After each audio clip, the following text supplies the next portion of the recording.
Hello and a warm welcome once again to Magny-Cours in France, where the sun is shining and the wind is blowing quite strongly as we prepare ourselves for the final race of the 2010 season, the 13th round from Magny-Cours. It's been a long season. It started way back in February, and these fans have waited a long time to see their heroes in action. They'll have been watching them on Eurosport, as have fans watched around the world. 170 countries, millions of fans. And the new world champion is Max Biaggi, and the sign says it. And there he is, holding court with his right-hand man, the Emperor, on his throne. And didn't have the most awe-inspiring first race. In fact, he was beaten to the line, quite literally, by both Checker and Haslam, so he won't be happy. And you can see that he's etched on his face at the moment. He's looking a little determined and not quite as carefree as he did before race one. And here is the man who's been his closest rival in his last race for Suzuki. As a matter of fact, Jonathan, that podium that Leon Haslam got last time out put him in front in the podium battle between him and Max Biaggi. Max Biaggi with, correct me if I'm wrong, 13 podiums. 14 now for Leon Haslam. So it was quite a blow. Pretty have won the Manufacturers' Championship, the world title with Max Biaggi, but they haven't got the most podiums this year. That goes down to Leon Haslam. So good result from him to come through the field and get that second place. Noriyuki Haga had a quiet race in race one. I expected more from him. Qualified in 8th position, finished 7th in the race. So this is his last race for the Ducati Xerox team. Rumoured to be moving to Aprilia next year in the DFX team, so that would be interesting. Rumoured? Guaranteed. But, you know, never say never. The reason I say that is because Max Biaggi hasn't signed his contract yet. Carlos Checker, a happy man going into this race. So you're inferring, wait a minute, that Haga could get that Aprilia ride? Well, I'm thinking it. They've already signed him to ride for the DFX, but if it didn't work out, who knows what Biaggi's going to do? If he decides not to, who would you put there? Haga's not a bad backup. It's a good point. Checker won't care either way. He's happy. He's happy, and I'll tell you why he's happy, because he's only got to score 3 points, and he's going to move to 3rd in the championship. He's 4th in the championship, 2 points behind Leon Haslam at the moment. Oh, sorry, not Leon Haslam. Jonathan Ray. Jonathan Ray injured this weekend and last weekend. He's having a horrible run of luck, as Jonathan Ray, and hasn't done anything wrong all year. Now all of a sudden with these injuries, it's caught up with him. He looks like he might lose 3rd in the championship. Michel Fabrizio. He looked strong in the first part of race one, but fell back to 6th position in the end. Probably not where he wanted to be, considering he'd won a race here last year. I think he expected more. A lot of speculation as to where a lot of guys are going next year, what a lot of teams are doing. Fabrizio, one of those names linked to a number of teams, perhaps with Suzuki. Cal Crutchlow, he knows where he's going though. Yep, he's going to MotoGP and he's going for the double right now. There he is, thumbs up from the Coventry kid. What's he going to say? 1, 2, I don't know. Yeah, who knows? You'll be able to go to the motorhome tonight and find out. I will. I'll be there. At least he'll tell you, his girlfriend. He needs a shave. Yeah, exactly. He's one guy that won't be testing on Tuesday here. Nope. This man might be. He might be. I heard his name linked to Kawasaki, you know, over the weekend. Really? Yeah. I know there's certainly teams chasing him in the paddock. So,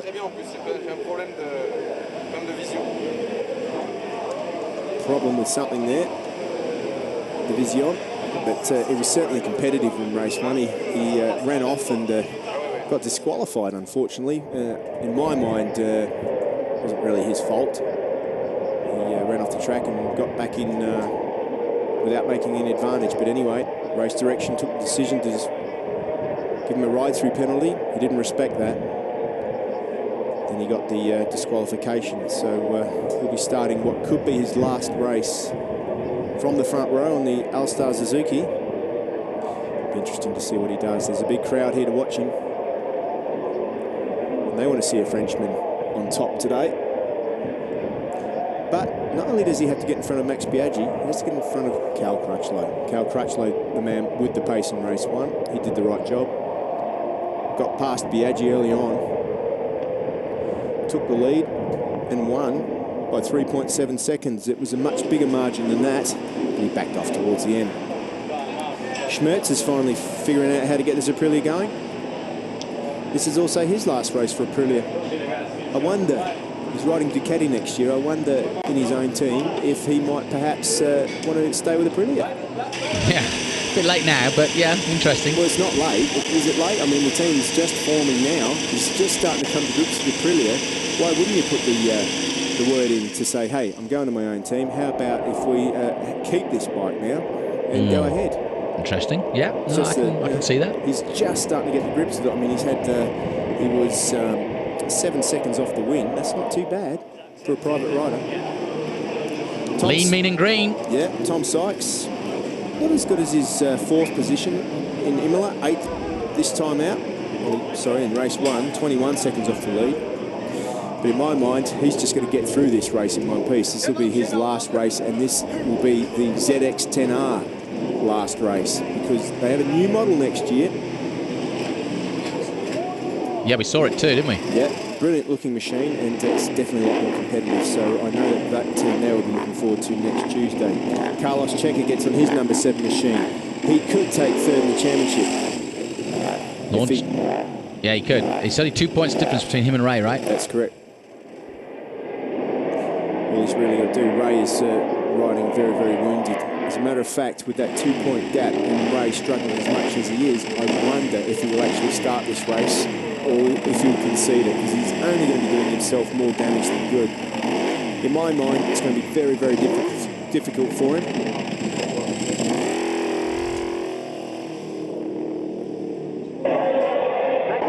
So the highlights of round 1 look like this. Away they went from the line. It was a brilliant start by the Aprilia of Max Biaggi, who dived into the whole shot, followed closely by Cal Crutchlow, who went round the outside at Estoril and lost out. But diving through to the applause and glee of the French was Sylvain Guintoli on the number 15 Suzuki. Fabrizio was soon on his case, having to sit up now, the Frenchman, but out front it was Biaggi.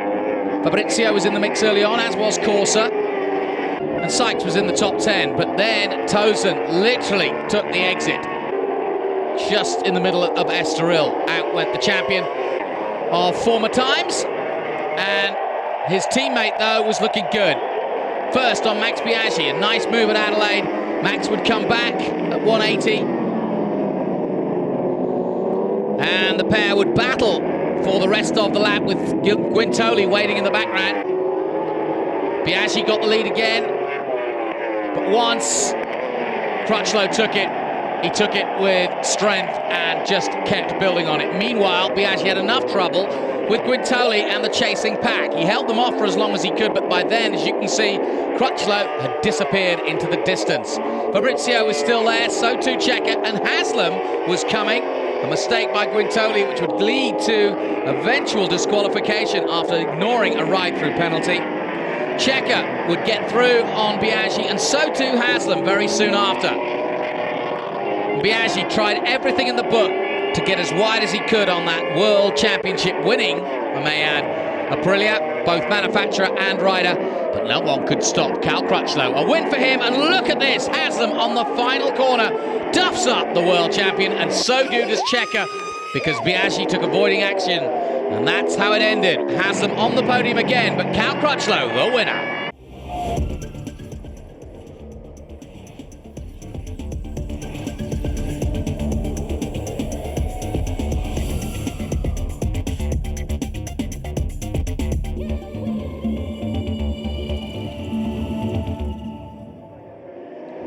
Bonjour et bienvenue. Welcome to France for the final round, the final hurrah of World Superbikes 2010. I'm Jonathan Green. Alongside me, current world champion of endurance, Steve Martin. This is the final round of 13 long contested races around the globe. We started in Australia in February. It's now turning to winter in Europe. Even though it's a beautiful sunny day here at Magny-Cours, one of the most famous circuits in France, the home, of course, of motor racing. This is where it all began all those years ago. And those trees have seen some fair few races in the past. There's the calendar. It's been a long way round, but Magny-Cours has been the traditional grand finale to the championship, as it is again in 2010. And there is one more race to go.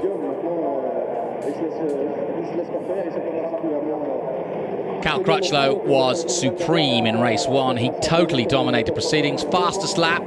He now is in a battle for the Pirelli fastest lap of the season with Checker.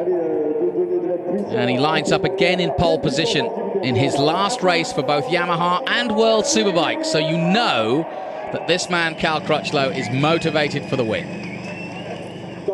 Yeah, I mean, he showed what he could do. When that Yamaha works, it works extremely well. So I wouldn't be surprised to see Cal Crutchlow take a double here today. Well, he said it in the press conference when he gets a pole and gets the first win. As at Silverstone, he usually gets the double. Yeah, and that's been the way with Max Biaggi too. Pretty much. When the bike works, it works well. Significantly, that'll bring him to the number of wins this year. 4 wins as well. And the wins outside of England. He said in his press conference that he had 2 wins in England. People were saying it was only because it was England. He wants to show on his last race meeting in France what he can do. 4.4 kilometres along the circuit, 290 kilometres an hour top speed. That's a speed that we have seen Biaggi reach already. Noriki Haga still has the lap record, 38.6. We got close in race 1. The conditions have changed somewhat. The sun's still out. It's a lot windier, 35 degrees track temperature. But the wind could have some bearing on this race. I spoke with some of the guys out there that were just in the Supersport race a few minutes ago, and they said their machines were getting blown around a lot more than they have all weekend. So perhaps the lighter guys, perhaps someone like Max Biaggi, might struggle a little bit more in these conditions. Doesn't look like there's too much chance of rain, so should be able to sneak through. The weather forecast says that it is coming in, but I think that we'll be able to sneak through to the end of the day without any weather interruption. See the crowd still wearing their T-shirts. Yeah, it's warm, incredibly warm for this time of the year. In terms of the standings, the battle is on for third place between Jonathan Rea and Carlos Checa. 290 versus 292. Rea still holds it, and he really does have a lot of hope to hold on to that despite the injury. But Checa is flying at the moment, so it's not going to be easy for the Englishman, and I think it's almost inevitable that Checa will take that third position away, which is great news for Althea. Aprilia have won the manufacturer's title ahead of Ducati, and that's been a while since we've been able to say that. Ducati have totally dominated the championship over the 23 years and have taken their ball home with them, sadly. I'll tell you why Checa's happy, and he was happy, and Jonathan, that is because I don't think Jonathan Rea is going to start this race. Another non-starter, Ruben Zaus. He crashed in race 1, and the word is he's not fit to race in race 2 here today. Jakob Schmerz is definitely fit, the Czech rider. Arai helmet, got all the gear. We were just saying before, Jonathan, he's just starting to get to grips with this Aprilia. I wonder if he's making the right choice to go back to Ducati. This man's definitely staying with Yamaha, but he's moving up to MotoGP with the French team, funnily enough. Tech 12. Have a listen here. He's got a problem with his brake pads. He tried to clean his pads. He said as he was riding pit lane, he pulled the brake pads on. Be interesting to see if they've got enough time. I don't think they've got enough time to do anything about it. That was Silvano, the technical director that he was speaking to there. So a little bit of drama for Cal Crutchlow.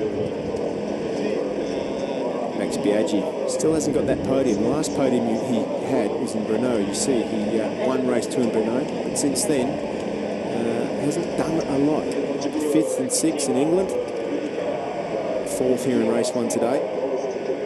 He'll be looking to finish off the year strongly. Doesn't want to finish this championship not on the podium. The Umbrella Girls are out and about again, as always, for the last race of the year.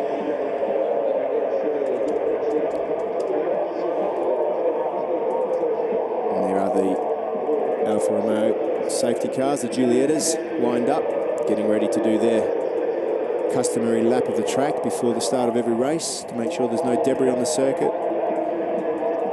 no oil, make sure the track is in racing conditions. Michel Fabrizio lines up for his last race in the Xerox Ducati team. He needs a better result than he had in race 1. He had a shocker at Imola and also here in race 1, 5th. He won a race here last year, so I'm sure he's going to try and emulate that.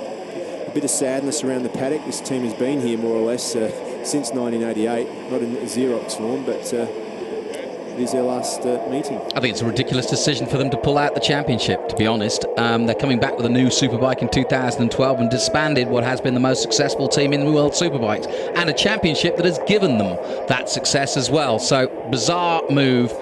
No, that I love riding Ducatis wherever I am in the world. It's a shame not to see them racing, because that is the ethos, that is the DNA of what Ducati is. What they race on Sunday, we buy on Monday. And Carlos Checa, thankfully, will be carrying on that tradition next year.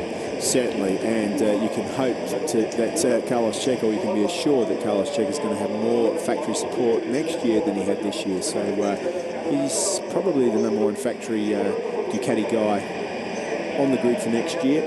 And I think he's going to back that up by taking 3rd in the championship. Troy Corser with a technical problem in race 1. I spoke with Ben, the press officer for BMW, and not too much information coming forward as to what the actual problem was. But it'd be nice to see him to add to that 33 win total here today.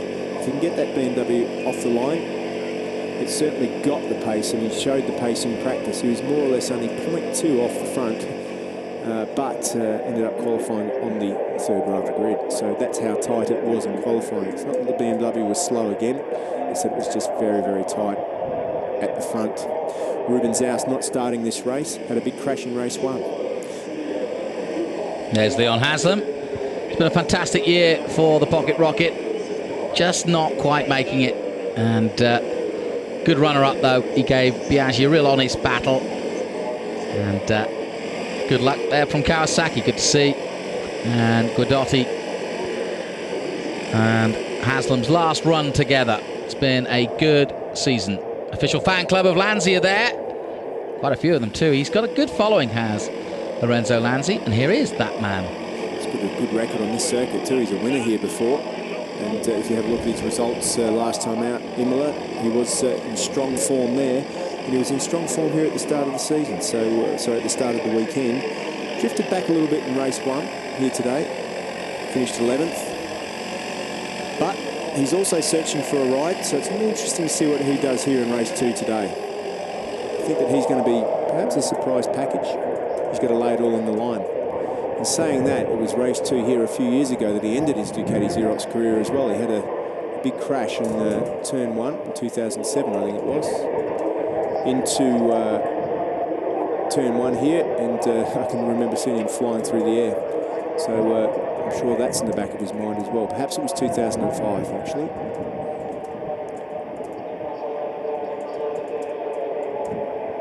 There is shot of the Nevers circuit. Nevers in the background there. Magny-Cours, the little town, a kilometre down the road. Yeah, Magny-Cours itself, a tiny little village, very cute little village. But Nevers is the main city or town, the ancient city of Nevers on the Loire Valley. And we are right in the middle of the wine-growing district of France. Shane Byrne will be having a tipple, I'm sure. Sancerre, just down the road, I've stayed there once, and it's quite incredible to actually be in the heart of French wine-growing country. We are very privileged to be here. in this part of the world, especially on such a beautiful sunny autumn day. And Mrs. Byrne knows exactly where her man is, right next to her. She supports him well. Sylvain puts the plate in. Do you wear one of those, a breastplate? Yeah, I do actually. I've just started wearing one. Brilliant idea. It's just another aspect of safety, and the more safety gear you wear, the better. It might not be as comfortable, but it's, you know, when you get used to it, you hope to never use it, but definitely can help you. Troy Corsi used his to good effect in Brno when he had that big crash earlier on in the year, and he says it saved his life. So just remember that when you're riding out on the road, the more safety gear, the better. Thongs and t-shirts don't cut it anymore. Yeah, cool, but not really cool, if you know what I mean. Cool so you can do it again. Yeah. Is the safety equipment. There is the front row of the grid. You can see the sun low in the sky. It's early October here. Sometimes when the sun is low in the sky, it can affect your vision at this circuit, but a bit of cloud cover coming over. You can see the wind, a bit of rubbish just blowing over the track there. There's Bayakov, teammate to Roger Lee Hayden. Roger Lee Hayden having a terrible weekend there this weekend. One of his bikes that he crashed on Friday caught on fire and absolutely destroyed itself. So Roger Lee Hayden down to one machine this weekend. I spoke with Bayakov. He doesn't know what he's doing next year at this stage. That goes for a lot of people. Yeah, it does. He's a good pilot. He just needs to have a better run, and I think if he stays with that Petticini team next year, when he gets a bike, a new Kawasaki, I think he'll be a lot more competitive. I think we'll see a little bit more of what a guy like himself can do. Max Biaggi does up the helmet. It's been a stunning year for this man, Max Biaggi, and it's about to be finished, and I know he wants to finish it on the high, and I think he's really reeling from being beaten the way he was beaten in race one, because that was not the nicest way to be beaten on the last corner. That must be so frustrating, because you've just ridden 100 kilometers at breakneck speed, and to get beaten by a few meters, ugh. Yeah, not only beaten, but knocked off the podium. And let's remember, he hasn't had a podium since Brno. Jonathan. That's 4 rounds, yeah. It is. I mean, he had a brilliant mid-season to the year. This is the last race for Lucas Scassa, with the Supersonic Ducati team as well. Yeah, and he's been with Ducati for a long time now, so there'll be quite a bit of emotion here with Lucas Scassa. Fantastic rider, and he's really shown well in the second half of the season. Grown in confidence, and he's going to triumph next year. When is he going to triumph? We hope he triumphs this weekend, but he's going to triumph the factory. Look, he's given this little privateer Ducati team some good results and something to smile about, so great job for him. Cal Crutchlow there. Going through the lap, that's what he does. He is going through the lap, look at that. Now, is he passing or is he in front? Oh, he's just waving to the crowd now. He's already finished the race mentally. Yeah, probably. He's certainly one to watch for the future. He's matured a lot, you know, Cal Crutchlow, in the last 12 months, and we've been witness to it. He was very much a rough diamond when he was starting out in his super sport career. And I was just thinking, you know, let's just remember, this is very a la Ben Spies. As we look at the grid, I'll get back to that. Crutchlow, Guintoli, Schmerz and Biaggi. That's the front row. Row 2, Fabrizio, Checa, they were factors. Haga wasn't. He's on the third row. Course, a technical problem. Could be this time, though. Row 3, Haslam was a factor. Sykes, Lanzi, Byrne. Will he be again? Neil Haslam on the podium. Tozen crashed out last time. Desperate to finish on a high. Doesn't know where he's riding yet, or at least we don't anyway. Bayako, Lai and Hayden. We do expect, though, that Tozen could be going to BMW, but he wants to finish today on a high. Going back to Cal Crutchlow, this is very a la Spies, you know. He's only been in World Superbikes this season. So just remember that. He leaves in the same way that Ben did, you know. Fast as thunder and then off. So then, the roar of the machines as they head on the final warm-up of 2010. Max Biaggi will lead them away. He starts on the front row, does the Aprilia rider, the new world champion. Both the manufacturers and the Riders' Championship wrapped up. Haga looking to take Xerox to a final chapter of their wonderful relationship that ends today. Michel Fabrizio will do likewise. Kawasaki's looking to finish on a high before they bring in their new bike. Lucas Scassa leaves Ducati, but how? And Leon Haslam leaves Suzuki. He's already taken one podium. You can be sure that him and Guintoli will be tails up here at Magny-Cours. Who's your heart with this afternoon? Crutchlow. Crutchlow? Yeah, I think he's on it, and when he's on it, he's superb. He won the race by 5 seconds. He was in a different race. But I asked a different question. I didn't say who was going to win the race. I said, who's your heart with this afternoon? Cal Crutchlow. Okay, so you're going for Cal? He's an Englishman, and he's just, I mean, not being funny, I was so happy for Ben Spies last year, but we haven't had an Englishman with real hope. James Tozen was superb, but even... Well, I don't James think Tozen won the World Championship, didn't he? He did in Superbikes, but when he went to MotoGP, I don't think anybody expected him to do much more than he did, unfortunately. Whereas Cal Crutchlow heads there now, I think, with much more of a ray of hope. He just, to me, seems like he won't be phased at all. Not that James was, but I don't think he'll be phased by being teammates with Colin Edmonds. And I just think that Crutchlow, the teams move forward, and I think Yamaha have got a real diamond in him. Sure. I think he'll just get on with the job next year and get it done. That's how he goes about his work. Warm-up lap just about complete here for the last time this year at Magny-Cours. Everybody betting in their last set of slicks and brake pads. Here we go then. It's been a long, long year. 20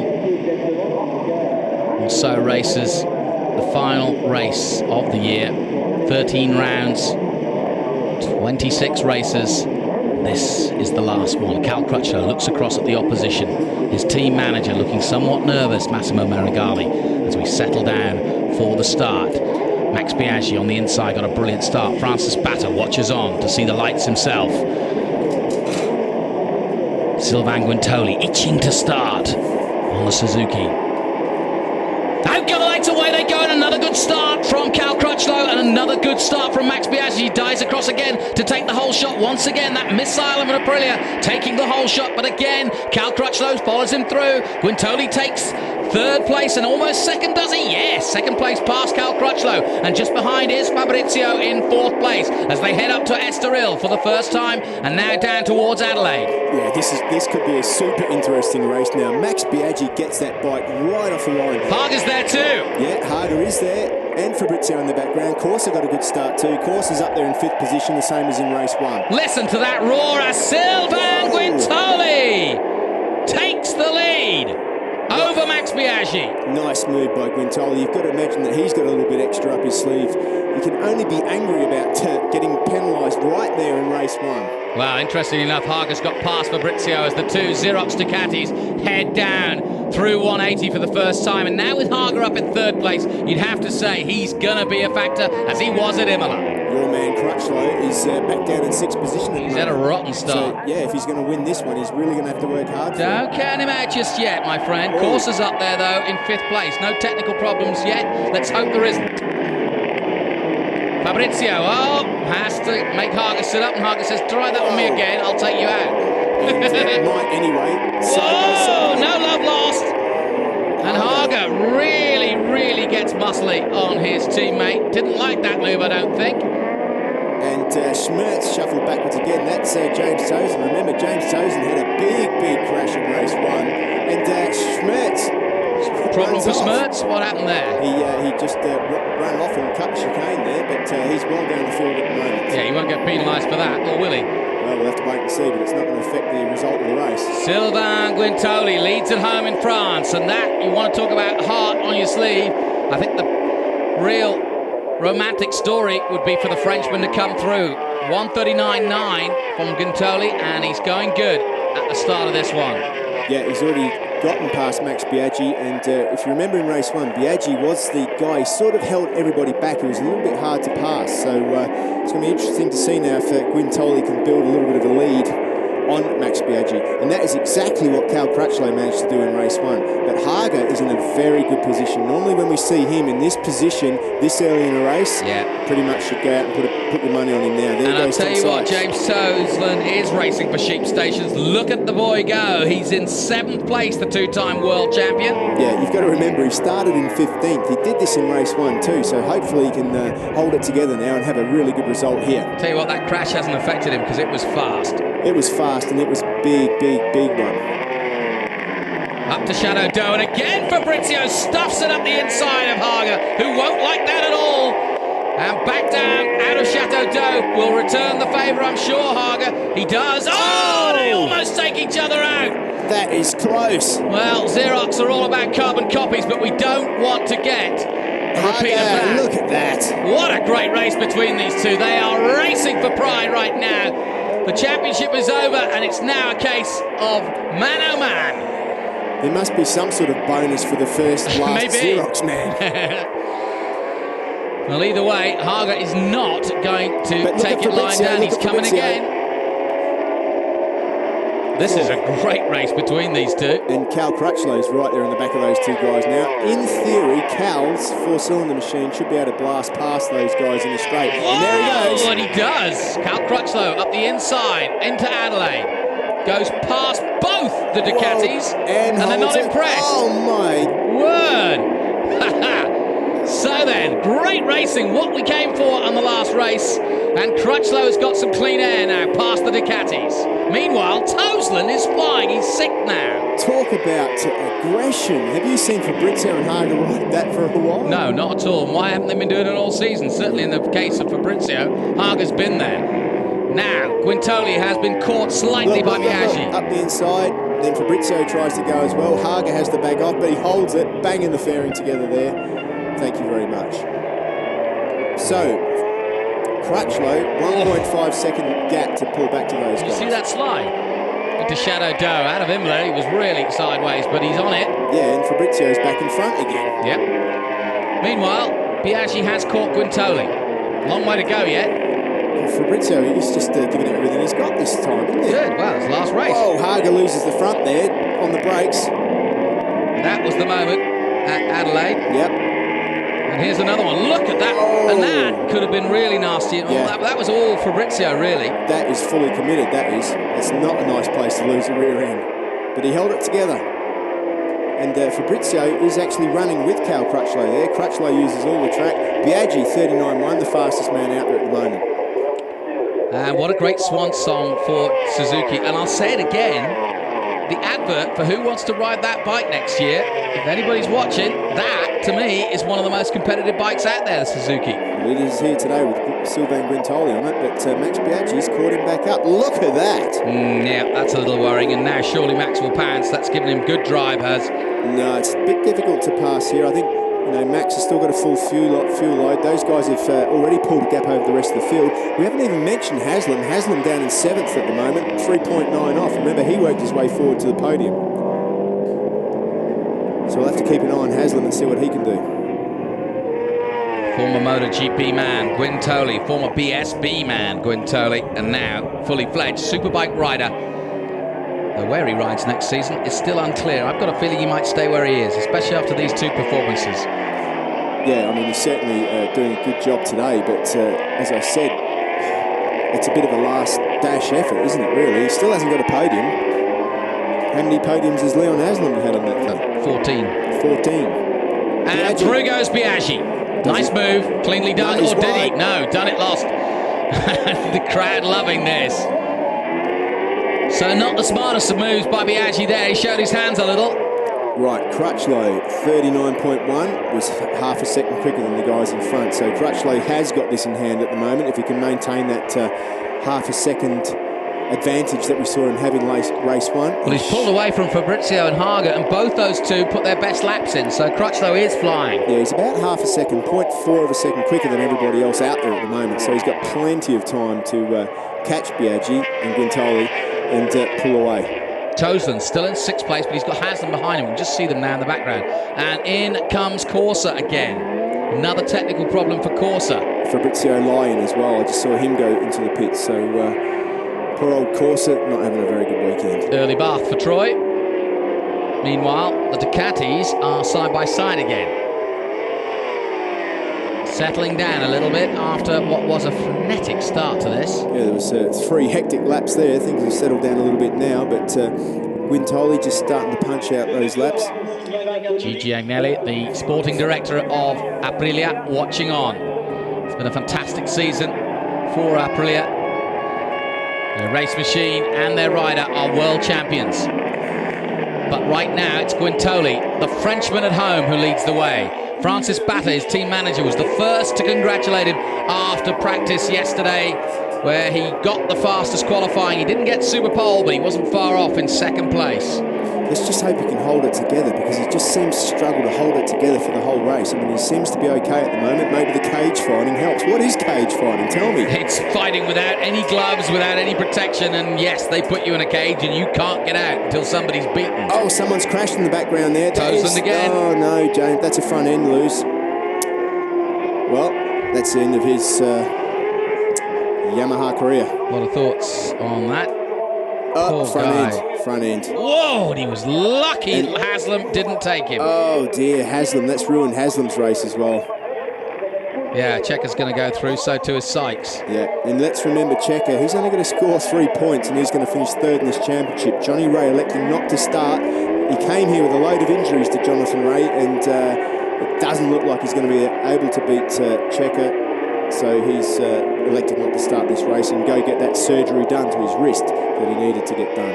Meanwhile, Guintoli is holding off Biaggi and Crutchlow is coming. He just did the fastest lap of the race, a 38.8. So while Crutchlow is going fastest, his teammate has gone and hit the ground and it's out. That gap now was 1.5 between Guintoli and Crutchlow. Now it's 0.9. So Guintoli is being caught by Crutchlow there in the background quite quickly. Fascinating race for the last race of the year. It is. Nice and tight exit there for Guintoli. It's amazing how Guintoli's getting that machine to work, isn't it? It seems to be when Leon Haslam has a bad weekend with Suzuki, Guintoli has a good one. He does. Well, this is Guintoli of Australia. This is the one we expected to see all season, but didn't come to play. This is Guintoli of the British Championship before he broke his leg. Yep. And it would be a very popular win if Guintoli wins, not just because it's in France.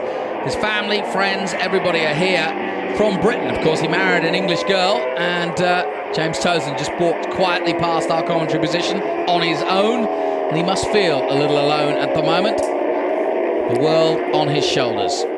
Yeah, he's not 100% confirmed for next year yet with anything, or have you heard different now? I haven't heard anything in terms of confirmation. We believe he's going to BMW on the second BMW Italia team with Ayrton Badavini, which actually is a great move. Good team, but not confirmed yet. Cal Crutchlow still that 1 second behind, so Guintoli doing a good job at keeping that pace at the low 39s, which is quicker than Crutchlow had to go than he did in race 1 to win. Well, the Xerox battle at the moment as Haslam recovers a place for a moment on Neukirchner. Neukirchner, another one that is struggling to find a ride in this paddock for next year. Certainly won't be on the Honda next year. It's the only Honda out there, remember, at the moment. Yeah, Johnny Ray not taking part after crashing again. And he's already injured. He doesn't need any further injury for sure. Guintoli continues to lead this race in the battle for the two Ducatis at the moment. Fabrizio's getting the better of it and has got a second there. You see it ahead of Haga. Crutchlow is still pushing hard in third. Here we come to finish another lap. Now we can see who's on the case. Guintoli crosses the line. They all do their fastest laps. 39.1, 39.0 from Biaggi. 38.9. Crutchlow is quicker than both of them. And that's down to 0.8, that gap now. Haga does his fastest lap as well. 39.4. Yeah, it's funny, you know, the last lap round, the 5 guys, the first 5, and there goes Lanzi on Tom Sykes, up the inside. Nice move, and he holds it too. Lanzi fan club will be happy. That last lap round, those top 5 all did 39.3. Biaggi up the inside.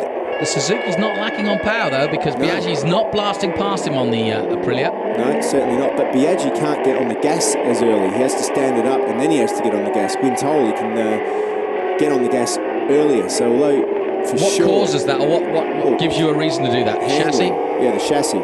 I mean, Biaggi's got the braking ability and he's got the power, but he just can't get the power to the ground, especially out of the tight corners, and that's what we saw in race 1 as well. Guintoli, on the other hand, he seems to be able to get more power on the lean angle than Biaggi. And you could see that in a lot of areas on the circuit, especially coming up into the Chateau. On the entry to this next corner here, Biaggi is weak. That is a place where people catch him up, and on the exit of the corner, you can see Guintoli right there. You just saw it then. Guintoli starts to pull out that extra few bike lengths. Exactly right. Crutchlow, though, looming now in third. Looming, he's caught up a lot. Yeah, he has, hasn't he? 1:38.9. He was quicker than both of them last time out. A little bit of a front moment there for Crutchlow. Another lap completed. 15 to go. The top 3 pulling away at the front. Fabrizio's trying to stay with him. And Haga, again, goes quicker than his teammate. But they are pretty much on equal level terms, 4th and 5th place. Checker is now 6th and headed for 3rd in the championship.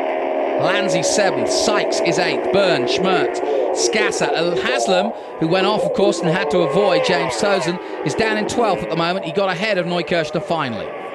And that'll be probably one of his worst results for the year when he's had a finish. Ironically. Poor old Liam Haslam.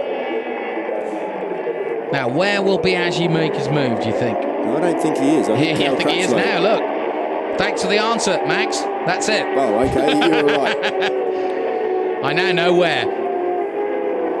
Yeah, I mean, Max Biaggi had the heads up. He knew that if he didn't make a move, Crutchlow, he could see that Crutchlow was catching due to his pit board, would have showed the gap shrinking down. I think Guintoli needs to strike back soon. He needs to go for the win here. He messed up on his chance for a podium in race 1, so he may as well just go for a win here. Well, it's all gloves off now with the last race.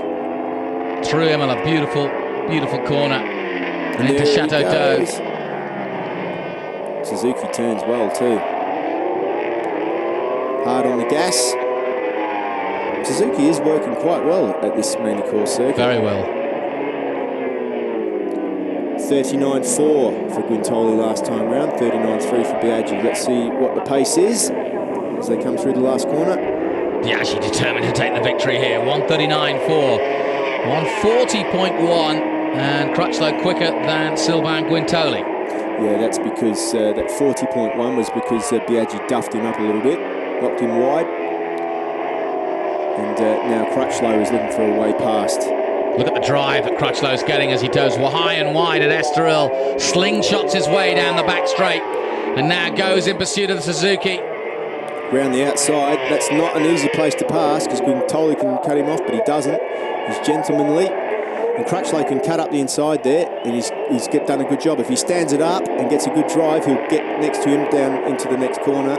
Well, this is where Biaggi went past Guintoli. Will the Yamaha do the same? No.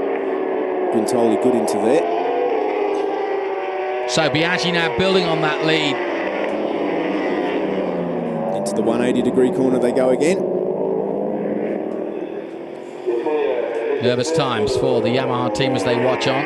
Lanzi's doing a good job too. He's just put in his fastest race of the lap, 39.7 for him. Sits in 7th. Biaggi's really trying to put some laps in here to lose these two. Well, Biaggi needs to, because the danger man in this pack is that man going around the outside, Cal Crutchlow. He always is. He's looking for the double, isn't he? He certainly is. He wants to finish on a high here. Oh, and beating Max Biaggi is the perfect way to do it. Certainly is. He's done it once. He's got another pole position. He's certainly given it everything he's got. Another lap completed. Biaggi, 1:39.7, 39.7 also for Guintoli, and they're all on the same pace. Crutchlow, desperate to get past, and he's going to make a move surely. He takes a wide line through here, but then he slingshots back in, and look at the pace he gets around here. And when he sits it back up, he'll be right alongside Guintoli. Gets the slipstream. Looks to the inside, and here comes the Yamaha under braking. This is classic Cal Crutchlow. Ooh, and that's great riding from Guintoli, because Crutchlow was definitely thinking about it. Yeah, I mean, you can see it when he tries to get a move, but the Suzuki is fast out of that Estoril corner and onto the back straight. I mean, the Yamaha man can't do anything about it. And you know what? Biaggi hasn't got away by any means. No, he's in front. And as a matter of fact, his last lap at 39.7 is starting he's starting to drop off the pace. And I'm sure that Crutchlow can keep that pace a little bit quicker. He's just got to find a way past. Fabrizio's definitely dropped Haga now. Haga's nowhere near, and Fabrizio the only man who can catch these three, but I don't think he's going to. Well, he's quicker than everyone in front at the moment. He's just a tenth quicker last time around, 39.6 for Fabrizio. So he can, if he maintains that pace, he'll catch him. There's still half race distance to go. Look, there he is. It's less than 2 seconds a gap now. Yeah, you're right. It's going to be a four-way battle, isn't it? It's 1.6 seconds to Fabrizio right there. So loads of time there. It is, especially the Ducati at the circuit in these conditions. It does look after the rear tyre a bit easier. And he was quicker than the men in front by 0.3. Yeah, 1.7 the gap now. Crutchlow wide there. Look at that. Wide as you like, but he tucks it back in. That's his angle. That's his angle of approach, it seems, at Estoril. Yep. That is a line you can take there. You can go in really fast and keep that corner speed up. It's all about keeping the corner speed up there. This time he's got a good drive as Crutchlow. Next, another attempt as he did last lap. Does he get past this time? He does. But for how long will Sylvain turn it tight? And he does, and tries to beat him down the hill. Oh! And Sylvain Guintoli giving the crowd a real thrill as he holds off Cal Crutchlow again. Whoa, he's a bit sideways in there, but he makes it.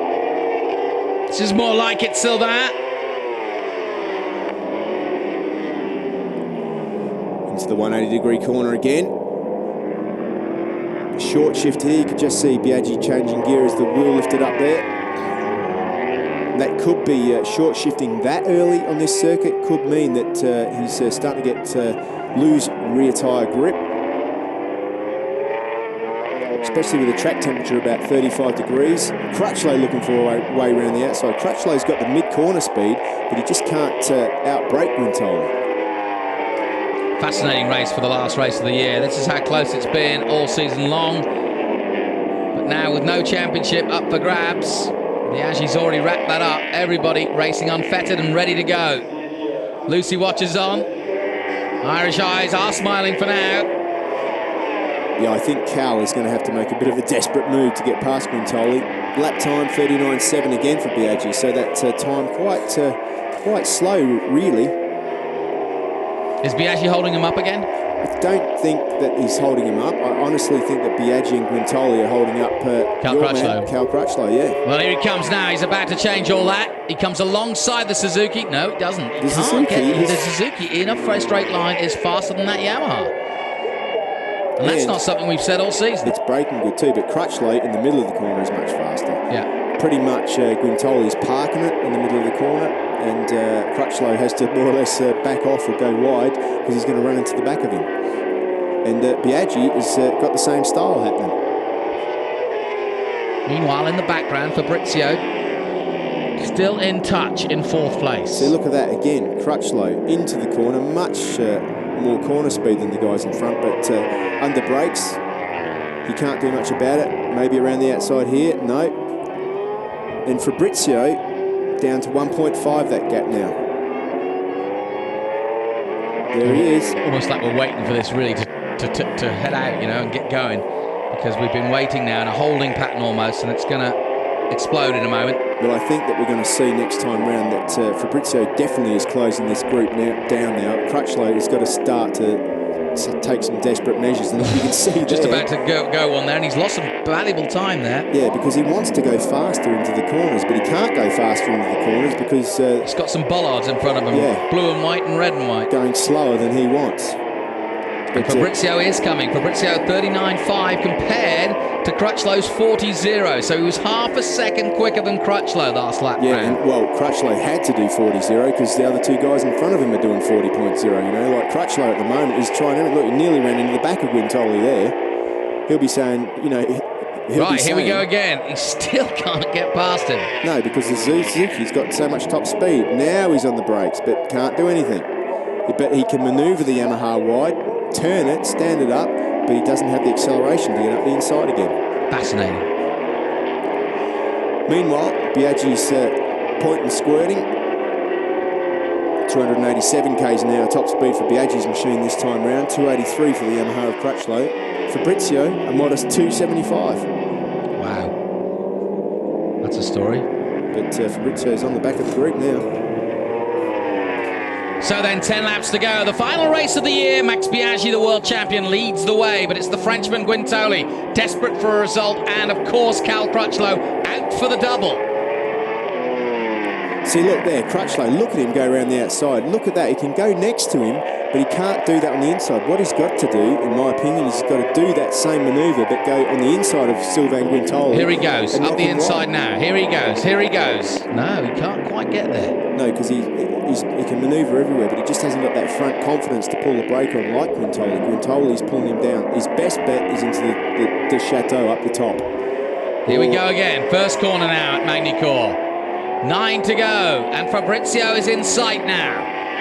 1:39.4. Fabrizio faster again than the men in front. Yeah, that gap from Fabrizio to under a second now, so pretty much he could win this race, you know. Well, he needs to. Yeah. If there's two men that need to prove themselves in this group, it's Fabrizio and Guintoli. One man will and one won't. One more time down to Adelaide. This time it is. Yes. And Fabrizio catches up too and almost touches the wheel of Sylvain Guintoli. So Crutchlow is through and in pursuit of Massimiliano Biaggi. I honestly think that Crutchlow found it more difficult to pass Guintoli than he did to pass Biaggi in race one. So perhaps, because some guys' riding styles are a little bit different, but I think that now Crutchlow might be able to get past Biaggi a little bit easier than he did find it to get past Guintoli. But Fabrizio now is right on the back of that group. And Biaggi parks it pretty much in the middle of the corner there. Fabrizio's coming and he's gonna get past Guintoli, but look how quickly he's caught up Biaggi. Yeah, he's there. And look at the gap now too. The gap's opening up between those guys. Well, I had a feeling that Crutchlow would be a factor and be going for the double, and that's exactly where he is. There's a good spot up the inside. We've seen that done before. 8 to go.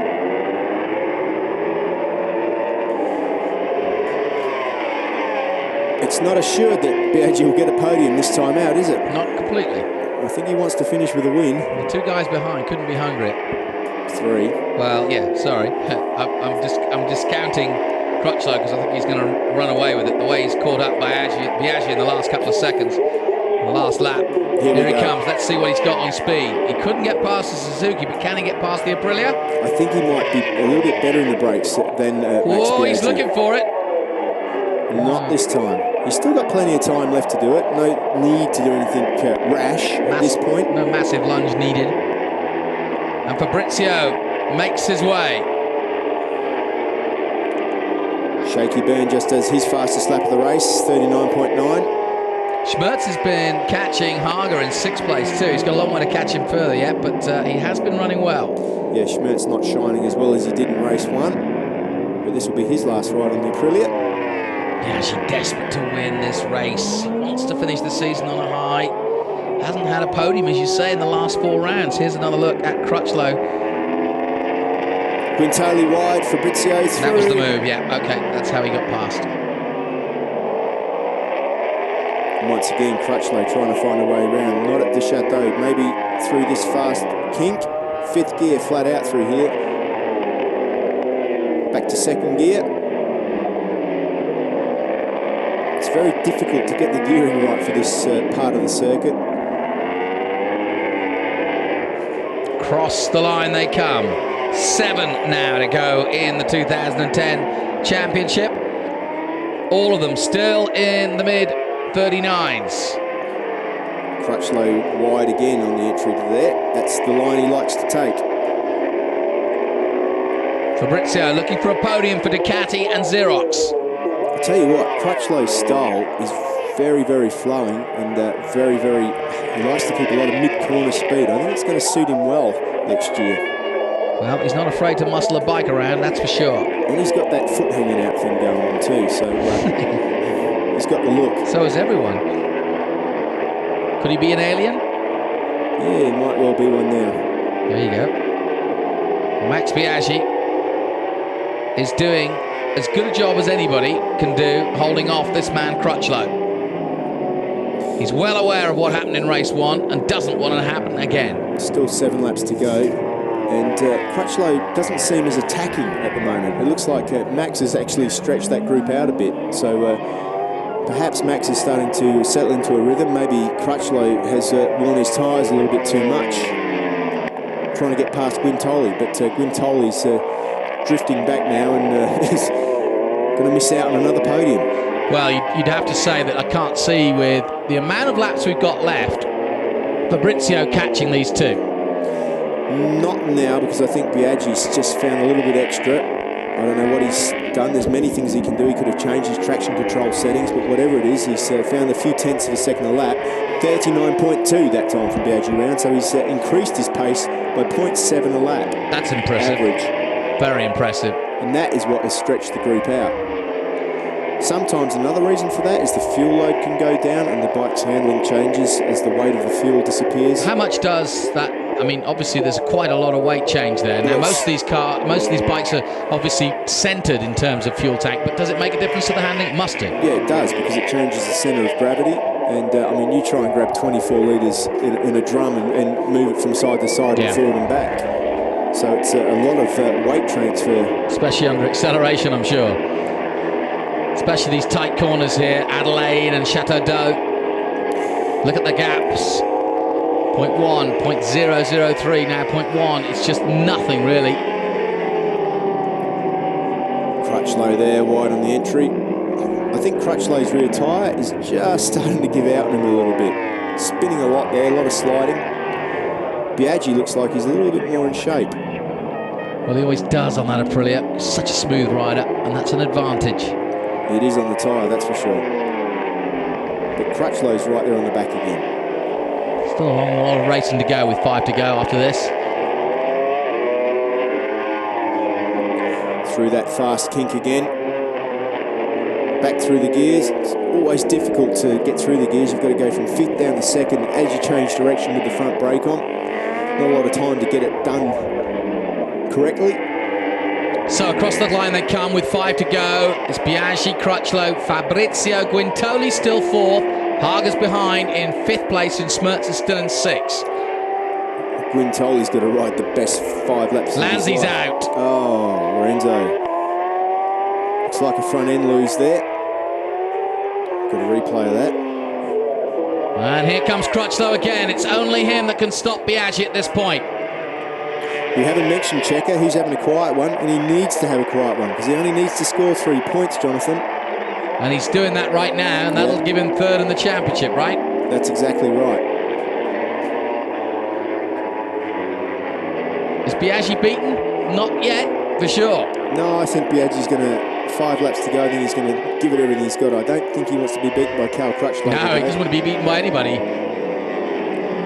Just had a feeling a few laps ago that Crutchlow was going to be strong in the last part, but I agree with you about the tyre. I think you can see it moving around underneath him. Yeah, Biaggi's bike looks a little bit more composed. 39.4 for both of those guys last time round. Crutchlow, although Crutchlow's right there again. He is. In certain parts of the track, Crutchlow is right there. It's pretty much on the hard acceleration is where Biaggi pulls away. Now watch the Aprilia here. 1 bike length, 2 bike lengths, 3 bike lengths. That must make for a frustrating year. Unless you're on an Aprilia, of course. But now watch, down to 2 bike lengths. And you're right, that corner speed of Crutchlow, able to keep him there. But again, as they cross the line, again, Biaggi pulls away. Yeah, I mean, he is riding brilliantly. Guintoli hasn't given up on catching Fabrizio yet. Well, he's half a second off of his first podium of the year, it's Guintoli. He's got to go for it, Guintoli. He has to like make a last desperate lunge. 4th place is no good. Shaky Byrne in 9th, Sykes in 10th, and Leon Haslam working his way after running off the track to avoid Toseland in 11th at the moment. But it's all about where this man is going to make a pass. Well, he's got to start thinking about it now. He's got close enough. But he's going to have to do something different, something desperate, because Biaggi is almost like a metronome. He keeps going tick-tock from side to side at the same pace, same place on the track. Yeah, Biaggi's in one of those race modes at the moment. He's in perfect race mode, so he's not making any mistakes. He's clocking the laps off. You can see Fabrizio there also with a bit of a slide going on. Yeah, and that's going to play into Guintoli's hands, and he is going to go for it, that's for sure. Sylvain Guintoli wants to give them a French podium. Look at these fans in the background. Huge grandstands, a lot of people here. Biaggi gets the wiggle on. Crutchlow again on the brakes, catches up on the change of directions on the brakes. But Biaggi much better at that portion of the circuit than he was in race 1 now. 3 laps to go. 39.5 for Biaggi, 39.4 for Crutchlow that time round. Fascinating watching these two. Crutchlow takes a much wider line through there. But he has all race and all weekend. Yeah, certainly not a slow line through, is it? Nope, it's working for him. Has Guintoli caught up with Fabrizio? Not any further than before. Hard on the brakes. Back through to first gear for the Adelaide corner. All the way down to 50 k's an hour there. Very, very slow, that little tight corner. Through Nürburgring. 140 through there. And 70 k's an hour through this one here. This is the final round of the 2010 championship. It's been glorious all year long. Aprilia have swept the board with the most victories and the World Championship, and they want to finish it with a win. Win number 10. Having said that, Crutchlow is out for the double. Yeah, I mean, look at Crutchlow. He's got that attacking... Oh, there he goes. Mistake, was it? That's this is his best chance. This is his best chance into the next right-hander. Lise, under braking, he's not going to do it. Not there. I think he's fast enough to do it. He's going to have a go. He's going to have a go. You can bet it. You never know. If it ends in tears, well, Guintoli will get on the podium. Here comes Guintoli as well on Fabrizio. 2 laps to go. The Aprilia and the Yamaha. Neck and neck as it's been all race long. Biaggi getting nice and wide again around Estoril. But Crutchlow looking to wind himself to have a go. He comes almost alongside the Aprilia. Under braking at Adelaide's the next opportunity. Not this time. Biaggi's good on the brakes again. Meanwhile, Sylvain Guintoli, to the roar of the crowd, dives into 3rd place. Running wide. That's what he needs to do. Great battle here for the podium. Oh, this is going to go down to the wire. I'm sure that Fabrizio... He won't give up. No, I mean, this is going to be the last podium for the Xerox team. He needs to get that podium. And the first for Sylvain Guintoli. A lot riding on that then. Something went wrong there at Adelaide. Well, Biaggi went wide. Yeah, that was the that was replay. at Chateau d'Eau, yeah. But Biaggi with a bit of a gap now. He's got a slight gap, hasn't he, coming through Imola here? But this is where Crutchlow is fast. Look at Crutchlow there. Look at the line he can take.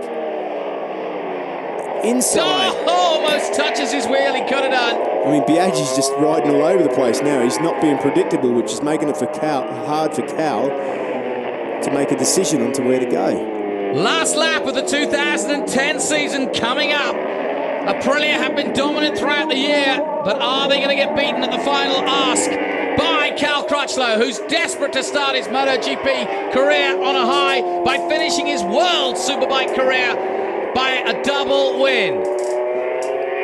Not into here.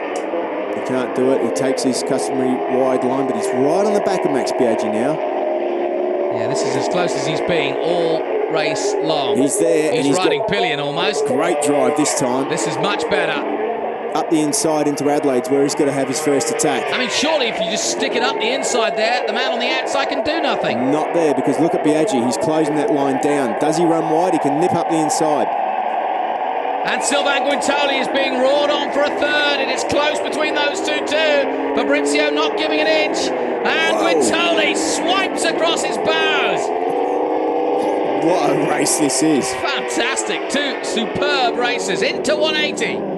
Look at Crutchlow there. Once again, he's got that mid-corner speed. He's good on the front, but I don't think he's just got the grip on the rear that Max Biaggi's got at the moment. Guintoli's got it all to play for. This is the fastest part of the circuit for Fabrizio now, so this is where Guintoli's got to be careful. And this is where Cal Crutchlow has lined himself up before, and here he goes again. This is it. No. He's not going to do it.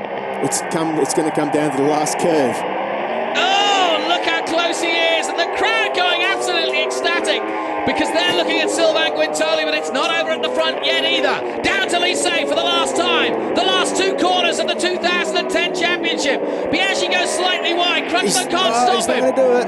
And Biaggi's going to take a glorious victory. Oh, how close was it? And Sylvain Guintoli. It's going to... No, Fabrizio's got him. Oh, Xerox Ducati. Finish on a high, and Massimo Meregali can't smile. But what a race by Max Biaggi. Take nothing away. Crutchlow was pushing, but Biaggi was the man, and that was the moment out of Lycée. Sorry, mate. Sorry, mate. Out of Chateau d'Eau, in fact. Sorry, mate, but I want this more than you. Yeah, that's exactly what that was. And yeah, you got to think that was tough.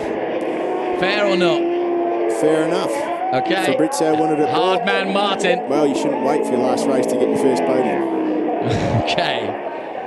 And Biaggi wins. Yeah, and I tell you what, brilliant race by Max Biaggi. Under massive pressure, he held him off. Yeah. Now he's the champion. Yeah, and that's it. And that's what he wanted out of today. You've got to give him credit. He's done it brilliantly. Fabrizio gets the Italian flag, and the French applaud politely because they're good sports, but they really wanted Sylvain Guintoli to get the podium, and he will be bitterly disappointed, although he has at least proved he can do it. Yeah, he hasn't been on the podium for 7 races, Max Biaggi, so a streak broken with another win. Yeah, and that's the way to do it too. And now, as the winter starts, these are the scenes that people will remember. The Max fan club.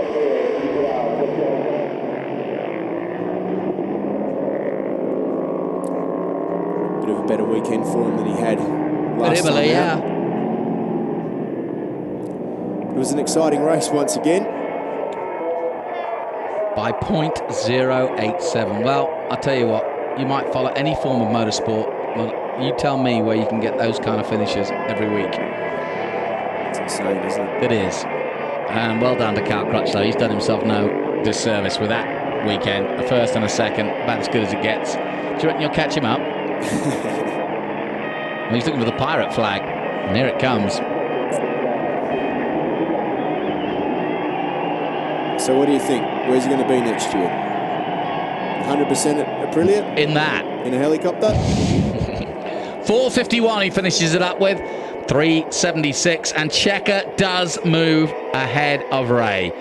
So sadly, Johnny Ray's season, and he'll be the first to tell you it was a mid-season blip by him, and injury at the end has just allowed Checker enough time to catch up. But well done to the Althea Ducati squad for taking 3rd overall. Biaggi celebrates with the fans, and they've seen him here a fair few times before, you know. But what a way to finish your championship winning year, and you have to say that is style and presence. He made up the numbers, so to speak. He couldn't be as competitive at Imola, and it disappointed him. He then really did get beaten up, literally anyway, or mentally so, in race 1 when he was beaten to the podium. But to come back the way he did and dominate the race, and once again Fabrizio gives us something to think about, because we've written him off how many times I'll never know. Hey, I don't think Fabrizio's too worried about that engine now. No, he's not. But we have, haven't we? We've always said that Fabrizio doesn't necessarily do what he should do, or doesn't go as strongly as he should, and then he comes and does what he does. Yeah, every now and then. And Crutchlow says, what can I do? I tried everything, it was so close. First and a second, not a bad weekend for Crutchlow. And think about what Fabrizio had to do to get that podium. He literally had to take Haga out on several occasions then. And the emotion is coming through. Yeah. That, I mean, the first few laps that he rode was absolutely insane. Look at that. Such emotion. You've got to give that to him. You know what that is? He put so much into that. I mean, he really did ride. That was as hard as he's ever ridden. Yeah, he gave it everything and more. Look, and, he's still down on the tank. Yeah, I think it's all come through to him. I mean, like, this is the last race of Xerox Ducati racing, Jonathan. This is it for him as a factory rider at the moment. And look, the mechanics are crying too. It's just a sad moment. And it's great. They're leaving him to it. And typical Italian stuff. And Cal Crutchlow congratulates him. And they're literally going to have to take him off the bike. Well, I think there should be a big party at Ducati tonight. Yeah, there might be. And Crutchlow wins out the fastest lap Pirelli competition. I don't think Carlos Checa's too worried about that. He's third in the championship now. It's all right. All the emotions of a long season coming out. It hasn't been easy for these guys. They've had to function and race knowing that basically this is the, the end of their jobs. All of them. Yep, and if the Ducati bosses weren't sure what this championship means to these people, then take a look. Yeah, it's sad, really. A lot of people have supported Ducati because of what they've done in World Superbike racing. You know what it's like to ride for that Mark II, Steve. It's, they're a great machine. I mean, if I'm honest, at home in the garage, I've got a Ducati. Like I've got Ducatis. I haven't got a Aprilia, I haven't got a Honda or whatever. I mean, I'm a Ducati man. But that's because of the racing passion that they had. I hope people don't forget it. Well, they won't, because Checa and Jakob Schmerz and maybe some others will carry it on. And who knows? I've got a feeling they'll be back in 2012. I hope so. With a new bike? Yeah. And well done, Michelle.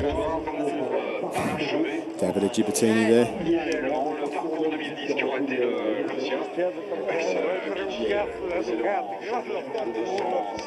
Yeah, Fabrizio, without doubt, making the race of his career there. That's as hard as I've ever seen him race. And he really had to fight every inch for that. He was under pressure from Hager early on. He was under pressure from Guintoli throughout. And to beat the Frenchman at home when his tail was up was all. Ernesto Marinelli, also the team manager. Giancarlo Filippo, one of the greats from Ducati's era. There's Byron there in the background too. Boy from up in Queensland. Marco Ventura. Yeah, the man from Monza.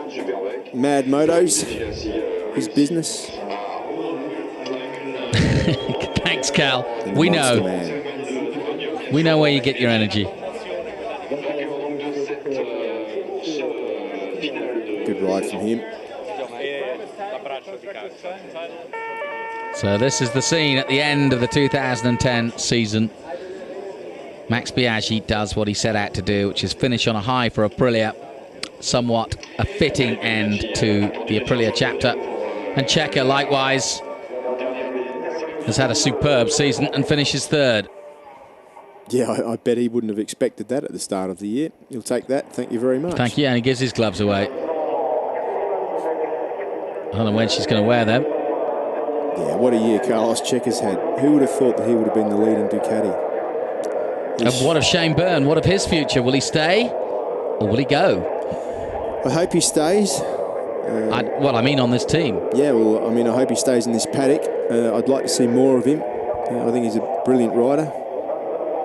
Scassa's going to Triumph in Supersport with Chaz Davis. Sykes looks as though he's done enough, and I would have said it would be enough to stay at Kawasaki on the all-new Kawasaki, which a lot of people are looking at now. But I keep saying it, the bike could be the Suzuki. Or it's certainly going to be a contender next year if the right riders pick it. Yes, it's going to be interesting to see what happens, but they'll all be out to beat this man. And his teammate Leon Camio, let's not forget. Let me ask you a question. What have Aprilia got to do over the winter to make that an even better bike? Because you know that everybody else is going to be working hard. That's how it works in this game. It's a moving target.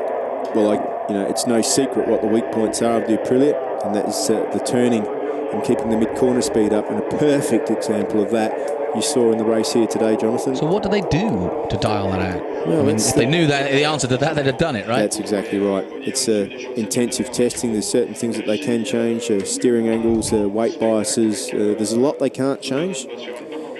Swing arm pivots. There's many different things. Look how close this finish was. Yeah, Crutchlow turned. See how Crutchlow turned that bike there? He really did turn it tight and get on the gas hard. But the V4 Aprilia got the jump off again. And Lecete waiting for the interview. There's the Italian flag. Max Biaggi celebrates. Watch Quintoli in the background. Did you see Quintoli in the background there? I don't think he was happy that he got fourth. Biaggi the first. King Biaggi the first. Will there be a Biaggi the second? That's my question. Well, we await.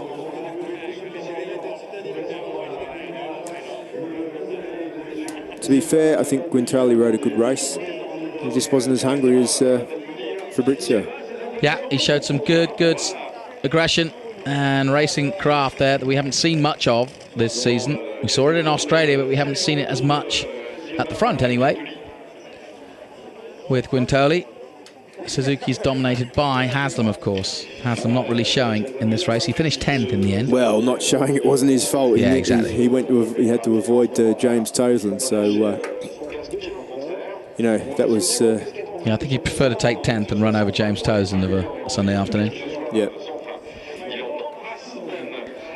So Biaggi 451 to Haslam's 376. Checker just popping into third place ahead of Ray, 297 to 292. Crutchlow in the end finished fifth ahead of Haga.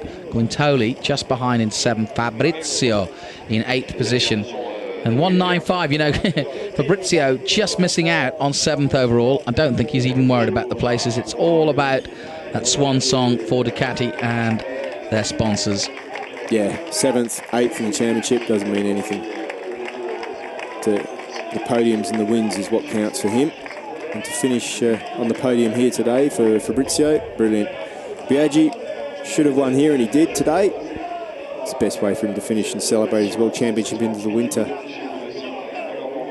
Let's remember, he's happy because he just ended a 7-race losing streak. Yeah, that's a good point. Yeah, he can head back home and put another trophy up in that spot. Yeah.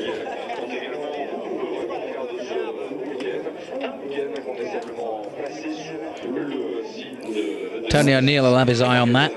Yeah. One of the collectors that we know. He'll probably be able to put him up next to the other 4 or 5 that he's got there, I imagine. 400 or 500. Well, the 4 or 5 of this model. Ah, right.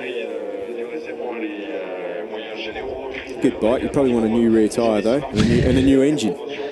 Yeah. But it seems to be set up for Magny-Cours pretty well. So you wouldn't want to change the settings, would you? Well, no, it was pretty good at Imola too. 1, 2, and 3 there. Yeah.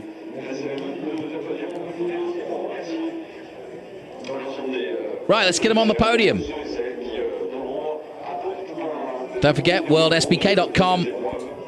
That's where you can get all the news for the coming season ahead. And it all begins in 2 days' time. No rest for the wicked. They're off again, testing. That's the way it moves in motorsport. You rest, too late.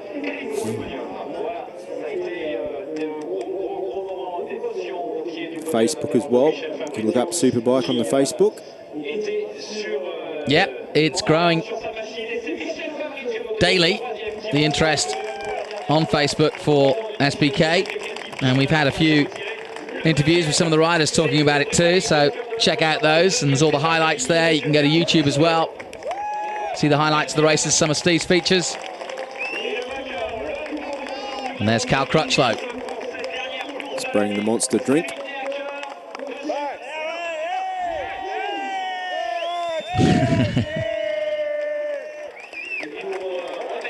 Max Biaggi will be in a good mood tonight, maybe. better get your interview with him, won't you? I will. Finally, I'll give him his 5th star. Italian, riding an Italian motorcycle. The first time in the history of World Superbikes we've had an Italian champion, interestingly enough. Incredible, isn't it?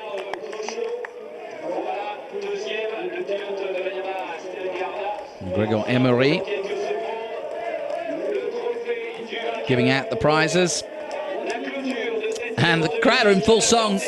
The Max Biaggi fans got their pirate flags.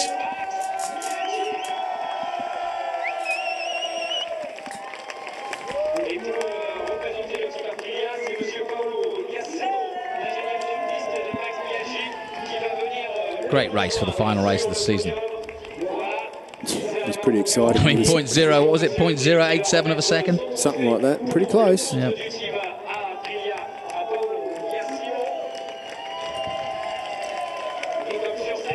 So we look ahead to 2011. Will Aprilia double win, we wonder? They certainly got the bike now.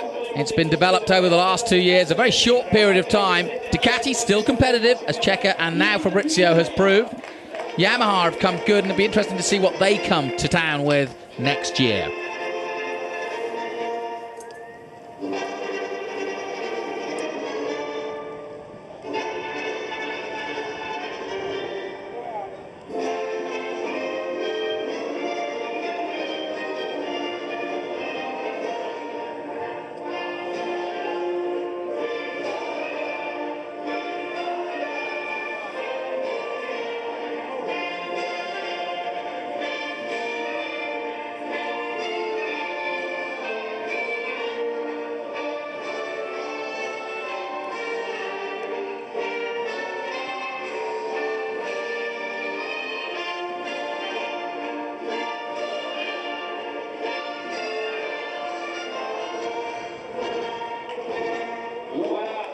A fitting end to a wonderful chapter in the history of motorcycle racing. An Italian on an Italian machine wins the World Championship. Max Biaggi wins his 5th world title, and Aprilia their 1st manufacturer's title, and Cal Crutchlow shows no respect. Don't spray champagne in my eyes. Cal doesn't care. Oh, it's getting a little bit feisty, but what the heck? It's the end of term. Michel Fabrizio. He's still complaining, not happy. Never mind. All's fair in love and war. Okay. It's getting testy on the podium. That time we should go to the highlights. And the highlights of race 2. A brilliant start again from Max Biaggi. Crutchlow followed him through the first corner. Good start from Checa. And likewise, Sylvain Guintoli, who popped into the lead briefly. Great start from Haga, and he would fight with his teammate Fabrizio for quite some time. And here's the first of many almost coming together by the two Ducatis. Oh, big moment there from Fabrizio, almost taking both of them out.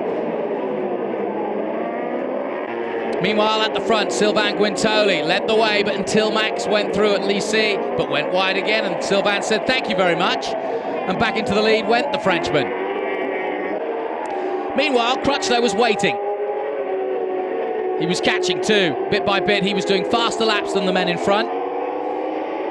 And eventually he would get on level terms. First he went past the Frenchman and then went in pursuit of the Italian, although Sylvain wasn't giving up too easily. And meanwhile, Biaggi was carving out yet lap after yet lap of excellent times. Getting rather crowded at Adelaide there as Fabrizio caught up too. So a four-way battle then in the last third of the race.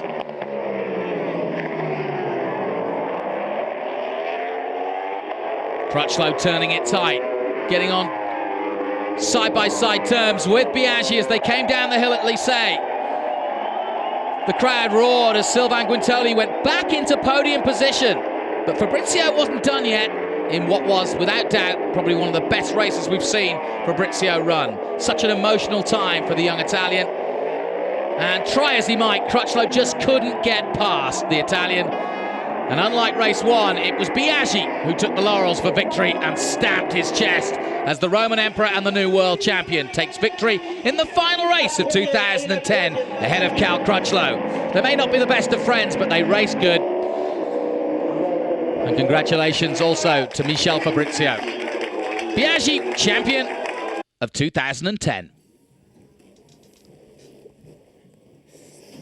Let's go down to Julian Thomas with the top 3. Okay, we're down here with Michel Fabrizio, third place for Ducati Xerox's final race. Michel, what a battle you had with Sylvain Guintoli. Sì, una bella battaglia e volevo il podio per la mia squadra e per chiudere in bellezza con Ducati. It was a great battle. I wanted a podium for my team to finish my time in Ducati with the best result. Ringrazio Ducati per questi 3 anni, ringrazio il mio team, è stato bello e big thanks to Ducati for the last 3 years. Big thanks to my team. It's been great. But adesso guardiamo al futuro. Now we look at the future. Thank you very much, Michel Fabrizio. Very emotional there on Ducati Xerox's final race. But we move on to second place man. Well, it's Cal Crutchlow. Cal, you're all over the back of Max Biaggi, trying to get that double victory to finish off your season in style. Yeah, well, it was a close race, enjoyable race for me. You know, I had to catch up from the start. I had a bad start, but no, all credit to Max. He rode well, and top plus 0 on your board every lap must, you know, I know the pressure from that, but he rode fantastic and a credible race win. You know, I couldn't do anything about it, and you know, he won the championship. So to be battling with him at the end is good for me. Now, it's been a short and sweet season for you in World Superbike, but 5th place at the end of the year is pretty good. Yeah, not too bad, you know. Rookie of the year and coming into the championship, there was high expectations, but Yamaha's doing a good job, and you know, I'm pleased with the end result, and thanks to everyone and all the sponsors for supporting me this year, and hopefully they're supporting the venture for next year. Okay, wish you all the best, Cal. See you soon, and let's move on to our race 2 winner. He seems to have disappeared just for 1 minute, and here he is, celebrating his 10th win of the year. So, Max, that's a great way to end the season. Obviously, rider's title for you, manufacturer's title for Aprilia, and the final win of the year for you. Yeah, I'm very, I cannot say how much happy I am. My condition was bad all weekend. I have a little fever, but so bad on the chest. And in race 1, it was okay to start. Mid-race, not so bad. And then, like race 2, I cannot breathe properly, and I need to breathe with a mouth. And normally, this is not my usually riding. And I was in debit of oxygen. I couldn't ride well, and I was not precise. My race 2, I really want to finish in the podium.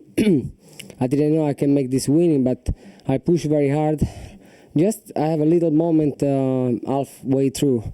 But then I started again to push. I saw always one guy behind me, but I tried to not make a mistake. Everyone here was very fast. You can see at the end, at the start of the race, Guintoli had very good pace.